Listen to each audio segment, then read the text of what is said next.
A knight stands over the body of the woman he loves more than life itself, knowing that only one kiss could save her, but also believing that the same one kiss would damn his soul forever. His sword trembles in his hand as he faces the impossible choice between honor and heart. This is Sir Edmund Ashworth's nightmare, and it's about to become unveiled with an unimaginable twist. In the golden halls of Castle Ravencrest, where silk banners flutter like captured dreams, Sir Edmund polishes his armor for the third time on that faithful day. His hands shake slightly, not from fear of battle, but from the anticipation of seeing her again. Lady Isabelle Montclair glides through the great hall like morning mist across a meadow. Her midnight hair cascades over shoulders draped in azure silk, and every step she takes seems to make the very stones beneath her feet sing with joy. Edmund watches from the shadows of a marble pillar, his heart hammering against his ribs like a caged bird desperate for flight. This is courtly love in its purest, most agonizing form, a devotion so complete that it demands distance, a passion so pure that it forbids fulfillment. The rules of courtly love were not written by lovers, but by poets and philosophers who believed that true devotion could only exist in the space between longing and satisfaction. Edmund learned these rules from his mentor, Sir Aldrich, a graying knight whose own heart bore the scars of such impossible love. "Remember, young Edmund," Sir Aldrich had said, his weathered hands clasping a goblet of wine, "the moment you possess what you desire, the desire itself begins to die. Courtly love lives in the yearning, not in the having." Edmund had nodded then, thinking he understood. But understanding courtly love in theory and living it in practice are as different as reading about fire and feeling your flesh burn. Every morning, Edmund rises before dawn to compose verses in Isabelle's honor. His quill scratches across parchment like tiny claws, leaving behind words that bleed with unspoken longing. "Your eyes are stars that guide my wayward soul, yet I dare not reach to pluck them from their sphere." The other knights mock him gently during training sessions. "Still writing love songs, Edmund?" Sir Gareth calls out, his sword clanging against Edmund's with unnecessary force. "When will you simply speak to the lady?" But speaking to Isabelle would require permission from her father, Lord Montclair, and that conversation would inevitably lead to discussions of marriage, dowries, and political alliances. Edmund knows his modest holdings could never match the wealth required for such a union. Instead, he serves her from afar, competing in tournaments not for glory, but for the chance to wear her colors. When he wins, which happens more often now that love fuels his sword arm, he dedicates each victory to her beauty, her grace, her untouchable perfection. Lady Isabelle notices, of course. Women always notice when men build shrines to them in their hearts. She catches Edmund's lingering glances across crowded feast halls, sees how he positions himself to catch glimpses of her during her morning walks in the castle gardens. Sometimes, when she thinks no one is watching, Isabelle allows herself to look back. There is something compelling about this young knight, who treats her like a goddess, rather than a prize to be won. In a world where most men see her as a path to her father's lands and titles, Edmund's distant devotion feels refreshingly pure. But purity, Isabelle is beginning to learn, can be its own kind of prison. She finds herself wondering what it would feel like if Edmund actually spoke to her, actually touched her hand, actually saw her as a woman rather than an untouchable ideal. The seasons turn, and Edmund's devotion only deepens. He learns her favorite songs and arranges for minstrels to play them during evening entertainments. He discovers her love of white roses and ensures the castle gardens bloom with them throughout spring and summer. These gestures don't go unnoticed by Lord Montclair, a shrewd man who recognizes the signs of courtly love, even if he doesn't entirely approve of them. "That Ashworth boy," he mentions to his wife one evening, "watches our daughter like a starving man watches bread." Lady Margaret Montclair, a woman who once inspired her own share of courtly devotion, smiles knowingly. "Perhaps that's not entirely unfortunate, my lord. Such devotion, when properly channeled, can be quite valuable." But Lord Montclair has other plans for his daughter. Political marriages don't accommodate romantic fantasies, and he's been negotiating with Duke Aldwin of Westmarch, whose son needs a wife and whose alliance could secure the northern borders. Isabelle knows nothing of these negotiations yet, but she senses change coming like a storm on the horizon. She begins to watch Edmund more boldly, wondering if his courtly love is strong enough to survive transition into something more tangible. One autumn evening, during the harvest festival, fate arranges their first real encounter. Isabelle drops her silk handkerchief while dancing, and it flutters directly to Edmund's feet, like a prayer answered by benevolent gods. Edmund picks up the delicate fabric, inhaling its subtle perfume of lavender and rosewater. His hands tremble as he approaches her, bowing so deeply that his knee nearly touches the floor. "My lady," he says, his voice barely above a whisper, "you have dropped something precious." Their fingers brush as she takes the handkerchief, and both feel electricity spark between them like flint striking steel. For a moment, the rules of courtly love seem as fragile as autumn leaves, ready to crumble at the slightest touch.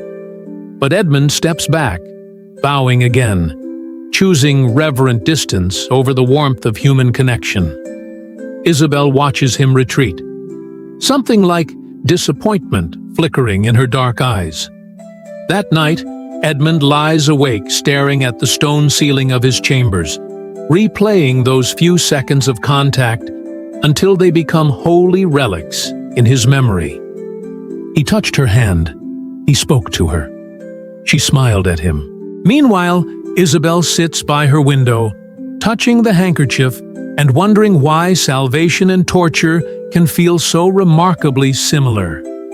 She picks up her own quill and begins writing words she knows she may never send, pouring her heart onto parchment in ways that Edmund's distant devotion will never allow him to see.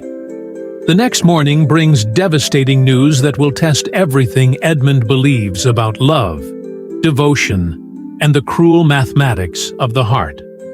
A messenger arrives at dawn, his horse lathered with sweat, bearing word that will change not just Edmund's life, but his understanding of what it truly means to love someone. Lord Montclair summons Edmund to his private study, a room lined with leather-bound volumes and heavy with the scent of aged wine and burning candles. The older man's face is grave, shadowed with worry that seems to age him years in moments. "Your daughter has been cursed," the messenger had said, his words hitting Lord Montclair like arrows to the chest. "A witch's spell, my lord. Lady Isabelle fell into an endless sleep 3 days ago, and nothing we've tried can wake her." Edmund's world shattered in that moment. The woman he'd spent 2 years loving from afar, the goddess he'd built his entire existence around worshipping, lay dying in a tower room while he stood helpless in a dusty study. But Lord Montclair's next words changed everything. The witch left a message before she vanished. She said only true love's kiss could break the spell. Not lust, not affection, not even deep caring. True love, pure and uncorrupted. Edmund's heart stopped beating for what felt like an eternity. True love's kiss. The very thing his courtly devotion had trained him never to give. Within hours, Edmund was riding hard toward Montclair lands, his horse's hooves pounding out a rhythm that matched his racing thoughts. Behind him rode Sir Aldrich, his mentor, the man who'd taught him that touching his beloved would corrupt their perfect love. "Edmund," Sir Aldrich called over the thunder of hooves, "you cannot be considering what I think you're considering. Courtly love exists precisely because it remains unconsummated. The moment you kiss her, everything pure about your devotion dies."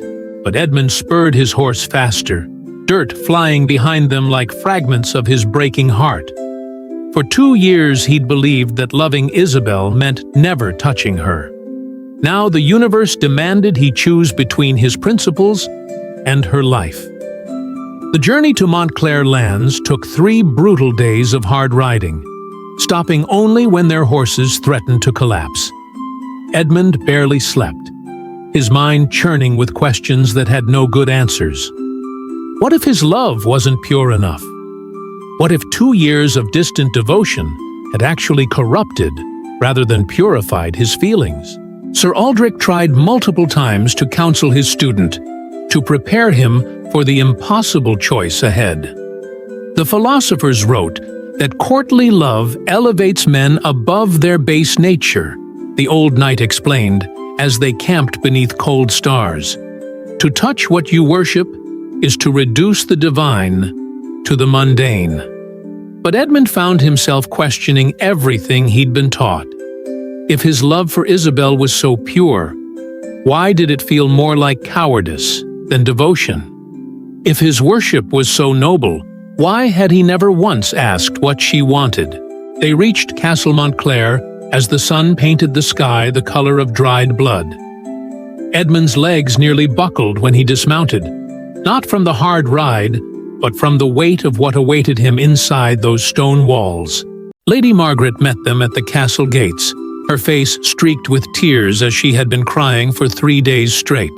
"She looks so peaceful," she whispered to Edmund, "like she's simply sleeping. But her skin grows colder each day. The physicians say she has perhaps 2 more days before her heart will simply stop beating." Edmund climbed the winding stairs to Isabelle's tower room with feet that felt like they were made of lead. Each step took him closer to the woman he loved, and further from everything he had believed love should be. Servants lined the hallways, their faces drawn with grief. Isabelle was beloved by everyone in the castle, not just for her beauty, but for her kindness, her quick wit, her genuine concern for those beneath her station. The entire household was mourning a lady who had never treated them as less than human. The door opened to reveal a scene from a fairy tale gone wrong. Isabelle lay on a bed draped in white silk, her dark hair spread across pillows like spilled ink. White roses surrounded her bed, the same flowers Edmund had ensured bloomed in the gardens for her pleasure. Now they seemed like funeral arrangements, mocking his distant devotion. She was beautiful beyond description, and she was dying. Edmund fell to his knees beside the bed, his armor clanking against the stone floor. Up close, he could see that Isabelle's lips had begun to turn blue, and her breathing was so shallow it barely stirred the silk covering her chest. "My lady," he whispered, reaching out before stopping himself inches from her face. Even now, with death stalking her, he couldn't bring himself to touch her without permission. Years of training in courtly love held him paralyzed, trapped between devotion and action. Sir Aldrich entered behind him, his weathered face grave with understanding. "The curse is clever, Edmund. It demands you abandon everything courtly love taught you. True love's kiss isn't about purity or distance. It's about connection, about choosing the person over the principle." Edmund's hands clenched into fists. "But what if I'm wrong? What if my love isn't pure enough? What if I kiss her and nothing happens because I've corrupted our perfect devotion with base desire? What if I fail her in the one moment she needs me most?" The old knight knelt beside his student, placing a gentle hand on Edmund's shoulder. Then you'll know you tried to save her instead of preserving your own sense of righteousness. What good is pure love if the beloved dies while you protect your principles? Those words hit Edmund like a sword through his chest. Was his courtly love really about Isabelle? Or was it about making himself feel noble and pure? Had he been serving her all these years? Or had he been serving his own ego? Hours passed as Edmund wrestled with his conscience. Outside the tower window, stars wheeled across the sky like distant witnesses to his agony. Isabelle's breathing grew weaker, her skin colder. Physicians came and went, shaking their heads helplessly. Lord Montclair appeared in the doorway near midnight, his face haggard with grief. "We have sent for every healer in 3 kingdoms," he said quietly. "None of them can help. The curse is too strong. They say only true love can break it. And true love seems to be rarer than we believed." Edmund looked up at the older man, seeing not the proud lord, but a desperate father watching his daughter slip away. "My lord, I don't know if my love is worthy. What if I fail her? What if my kiss means nothing, because I've loved her wrong all this time?" Lord Montclair's expression softened with something Edmund had never seen before: compassion.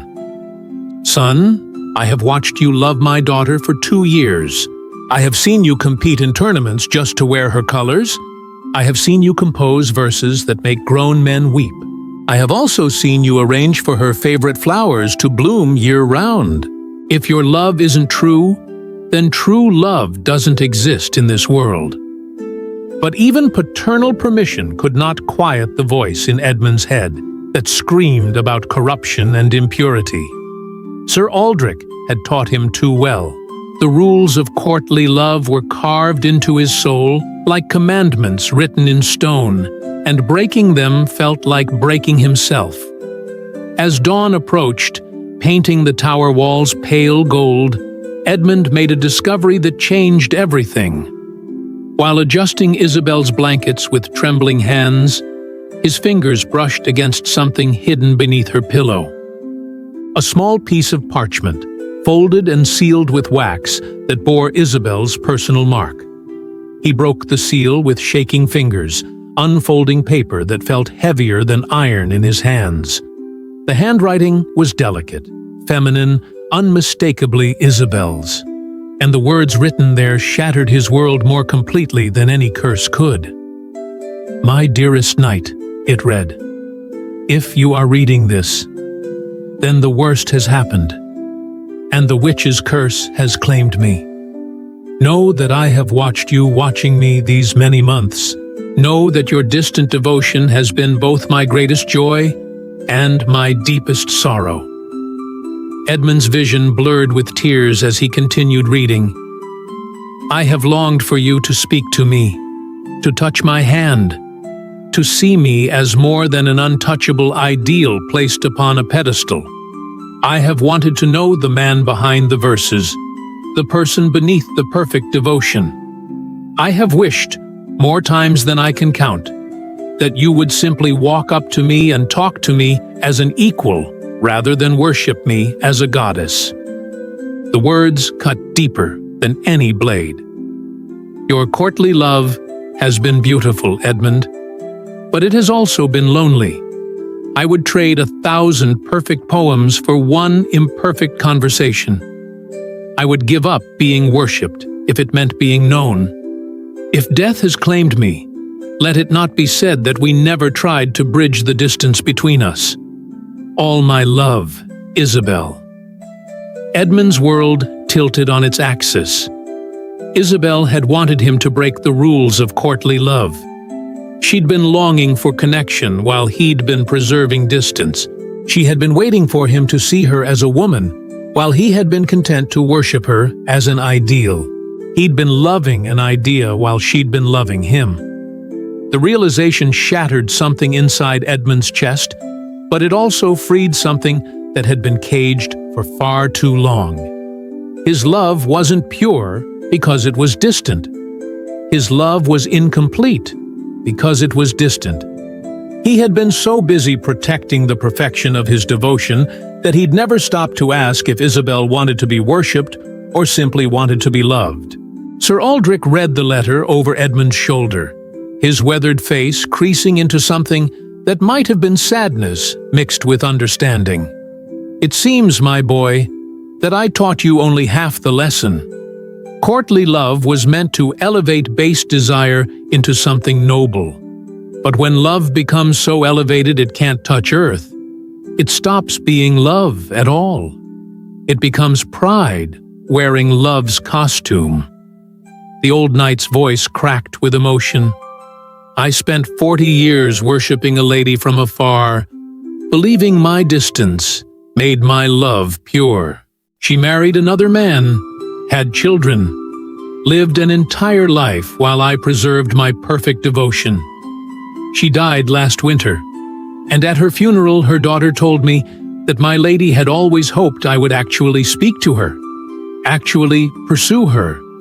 I thought I was honoring her, but I was actually abandoning her instead." Edmund folded the letter carefully, pressing it against his heart like a holy relic that condemned rather than saved. Outside the window, the sun crested the horizon, painting everything in shades of hope and possibility that felt like mockery.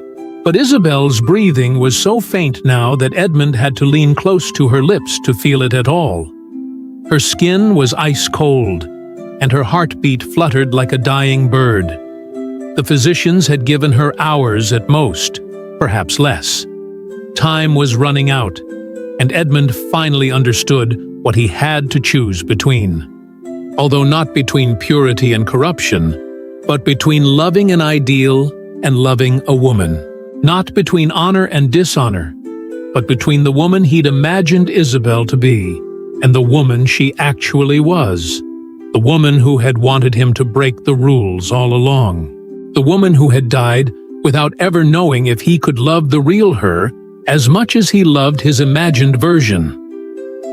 Edmund stood slowly, removing his heavy gauntlets and letting them fall to the floor with metallic clangs that echoed through the silent tower. His hands, bare for the first time in Isabelle's presence, trembled as he reached toward her face. For the first time in 2 years, he was going to touch Lady Isabelle Montclair with his bare hands. And he was going to do it not because duty demanded it, but because love, real, messy, human love, finally demanded its due. Edmund's bare hands trembled as he reached toward Isabelle's face. 2 years of rigid self-control warring against the desperate need to save her life. Her skin felt like marble beneath his fingertips, beautiful and cold and terrifyingly still. "Forgive me," he whispered, though he wasn't sure if he was asking forgiveness from Isabelle, from God, or from the ghost of his former beliefs. "Forgive me for waiting so long to choose you over my pride. Forgive me for loving my image of you more than I loved the real you." Sir Aldrich stepped back, giving his student space for what might be either salvation or the final destruction of everything they had believed about love.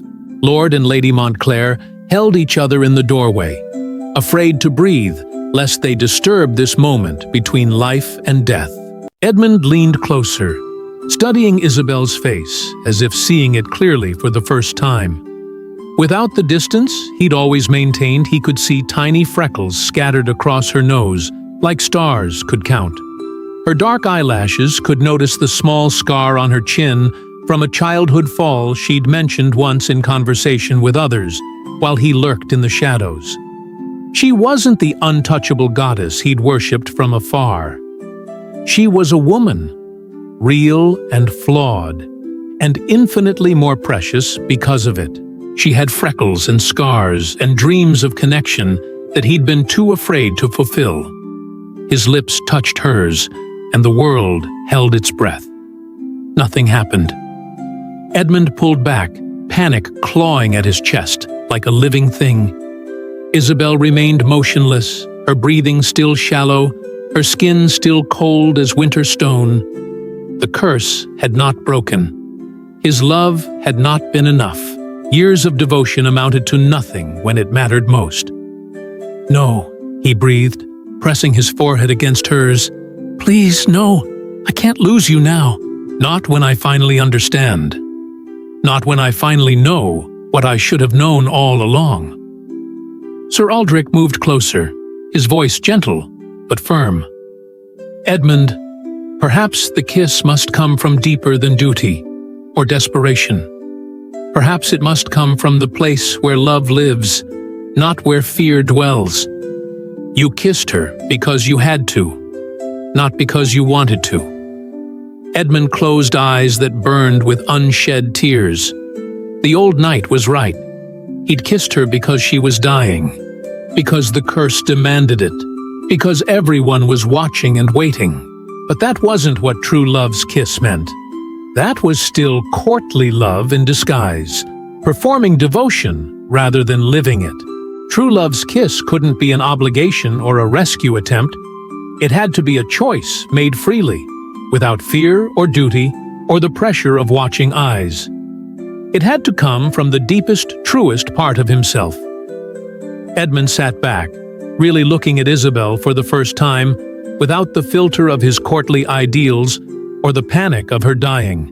He thought about her laughter during feast days, how it bubbled up like clear water from a spring, infectious and genuine and entirely unladylike by courtly standards. He remembered how she'd helped the kitchen maids when she thought no one was watching, rolling up her silk sleeves to knead bread beside women who should have been beneath her notice. He thought about how she'd argued with her father about the treatment of servants, insisting they deserved better quarters and fair wages.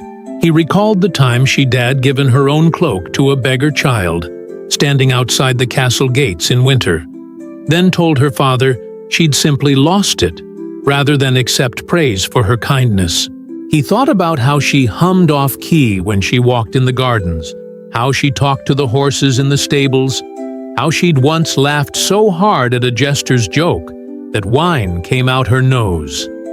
These weren't the traits of a goddess. These were the traits of a wonderful, complicated, beautifully imperfect human being. And Edmund realized with sudden clarity that he loved her not despite these imperfections, but rather because of them. He thought about the letter hidden beneath her pillow, about months of longing she'd carried while he preserved his perfect, sterile devotion. He thought about conversations they might have had if he'd been brave enough to see her as an equal, walks they might have taken hand-in-hand, moments of simple human connection. He'd denied them both in the name of purity. Edmund smiled then, despite everything. He smiled because he was finally seeing Isabelle clearly, and she was even more wonderful than the goddess he'd invented. The real Isabelle was funnier, kinder, more interesting than any ideal could ever be. "I love you," he said to her still form, and this time the words came from somewhere deeper than duty or desperation. "Not because you're perfect, but because you're you. Not because you're untouchable, but because I want to spend my life learning to touch your heart and let you touch mine."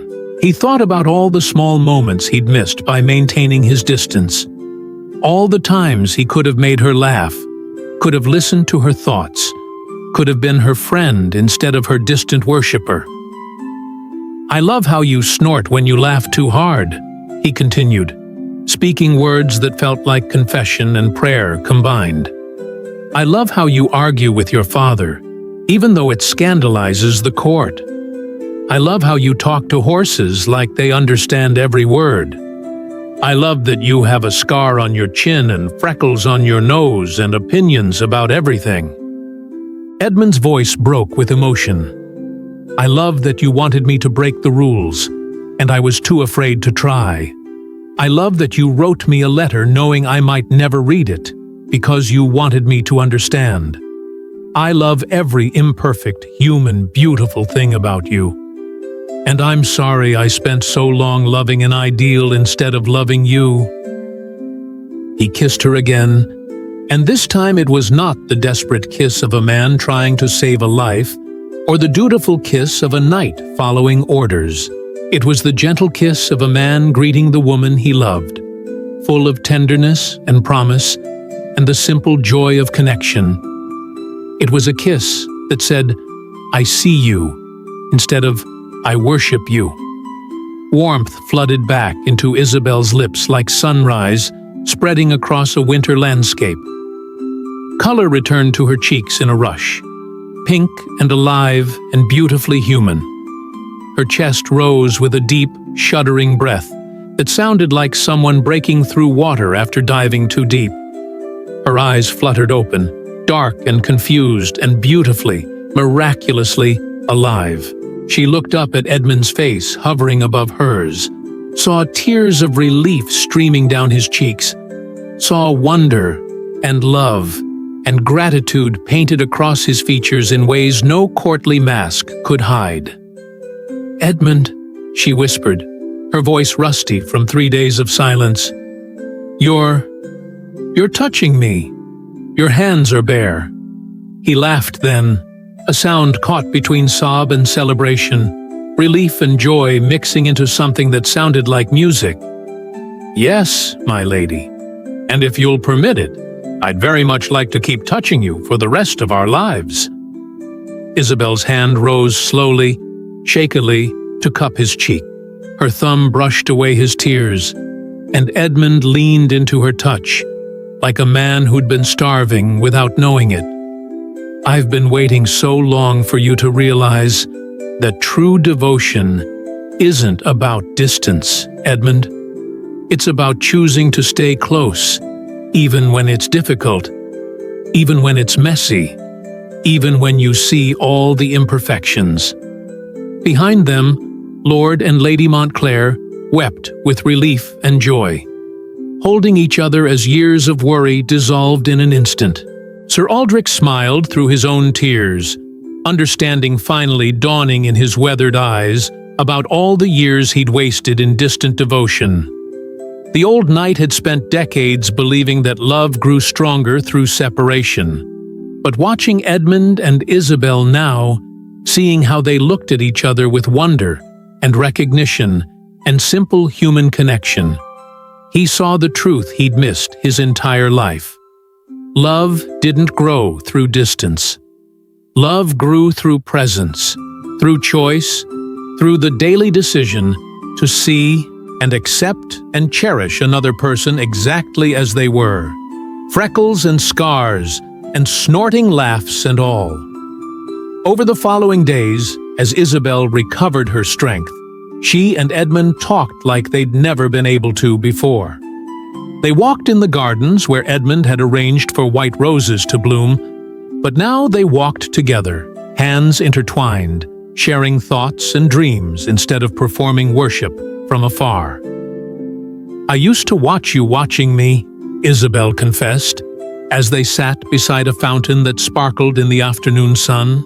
"I wondered what it would be like if you actually saw me instead of seeing some perfect ideal you'd created. I wondered if you'd still love me if you knew I snored when I slept, or that I have terrible handwriting, or that I'm afraid of thunderstorms." Edmund squeezed her hand, marveling at how right such simple contact felt, how natural it was to be close to her. "I was so afraid that knowing you would diminish my love. Instead, it's made my love real. Everything I learn about you makes me love you more, not less." They talked about their fears and hopes, about Isabelle's desire to start a school for servants' children, and Edmund's dream of reforming the tournament system to reduce unnecessary deaths. They discovered they both loved the same obscure poet, both hated pickled herring, both found court politics exhausting. They argued, too, about books and philosophy and whether dogs made better companions than horses. But even their disagreements felt precious, because they were real connections between real people, rather than performances for an audience. They were married 6 months later, in a ceremony that celebrated connection rather than distance, partnership rather than worship. Sir Aldrich stood as Edmund's groomsman, having learned alongside his student that the highest form of love was one that could survive the ordinary magic of daily life. The wedding feast lasted 3 days, and everyone remarked on how the bride and groom couldn't stop touching each other, holding hands during the ceremony, dancing together long after others had retired, stealing kisses when they thought no one was watching. Although it was scandalous by courtly standards and absolutely perfect by every measure that mattered, their marriage wasn't perfect, because perfect love doesn't exist between imperfect people. But it was real, built on choice and presence, and the revolutionary idea that loving someone meant seeing them clearly and choosing them anyway, day after day, argument after argument, morning breath and messy hair and all. Years passed, and Edmund and Isabelle became the kind of couple that made others believe in love again, not because they never fought or disagreed, but because they'd learned that true devotion wasn't about preserving distance to maintain purity. True devotion was about closing the distance to create connection, about choosing to see your beloved's flaws and love them not despite the flaws, but as part of the complete, complicated, beautiful person they were. They had children who grew up watching their parents choose each other daily, seeing love not as worship from afar, but as the beautiful, messy, wonderful work of building a life together. The children learned that real love wasn't about putting someone on a pedestal, but about standing beside them on solid ground, supporting each other through storms and celebrating together in sunshine. When Edmund was old and gray, sitting by the same fountain where he and Isabelle had first talked as equals, rather than knight and lady, he often thought about the curse that had nearly destroyed them and ended up saving them instead. The witch who had cast the spell had understood something that took Edmund years to learn. Love that can't bear contact is not love at all. It's fear dressed up in pretty clothes, selfishness masquerading as devotion, pride wearing love's costume to feel noble while avoiding the risk of genuine connection. True love's kiss hadn't broken the curse because it was magical. It had broken the curse because it was real, because it came from a man who'd finally learned to love a woman instead of worshiping an ideal, who'd chosen vulnerable connection over safe distance. And that, Edmund realized, was the most powerful magic of all. So what does this impossible love story teach us about relationships in our own lives? In a world of dating apps and instant connections, where we can curate perfect profiles and ghost people who disappoint us, it's easy to think that distance and mystery are outdated concepts. But Edmund's journey reveals something timeless about human connection that applies whether you're a medieval knight or a modern person swiping through potential matches. The courtly love that almost destroyed Edmund and Isabelle still exists today, just in different forms. We create perfect versions of people in our minds, falling in love with potential instead of reality. We worship carefully curated social media profiles instead of getting to know actual personalities with all their messy complications. We maintain emotional distance to protect ourselves from vulnerability, telling ourselves we're being cautious when we're really being afraid. We put people on pedestals and then feel disappointed when they turn out to be human. We fall in love with the idea of someone rather than the reality of who they are. We keep our distance emotionally even when we're physically close, protecting ourselves from the risk of being truly known and potentially rejected. But real love, the kind that can break curses and build lasting relationships, requires us to choose presence over distance, reality over fantasy, connection over protection. It asks us to see people as they actually are. Freckles and scars and snorting laughs and all, and love them anyway. It demands that we let ourselves to be seen just as clearly as we are, with imperfections and all. True love's kiss isn't about perfection or purity or maintaining some impossible standard of devotion. It's about showing up, staying present, and choosing someone daily even when the mystery is gone and you can see all their flaws clearly. It's about the courage to close the distance, to risk being known, to trade worship for genuine connection. In your own relationships, ask yourself these questions. Are you loving a real person or an ideal you've created? Are you maintaining distance to preserve some imaginary purity? Or are you willing to get close enough to see clearly and love anyway? Are you waiting for someone to be perfect before you commit? Or are you brave enough to love someone who's beautifully, messily human? Think about the relationships in your life right now. Are you holding people at arm's length because actual connection feels too risky? Are you more comfortable with the idea of love than with the daily work of actually loving someone? Are you putting your partner on a pedestal instead of standing beside them on solid ground?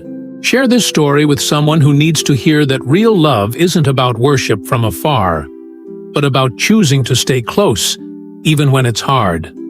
Comment below about a time when you had to choose between an ideal and reality in your own relationships. Or tell us about someone who loved you enough to see your flaws and choose you anyway.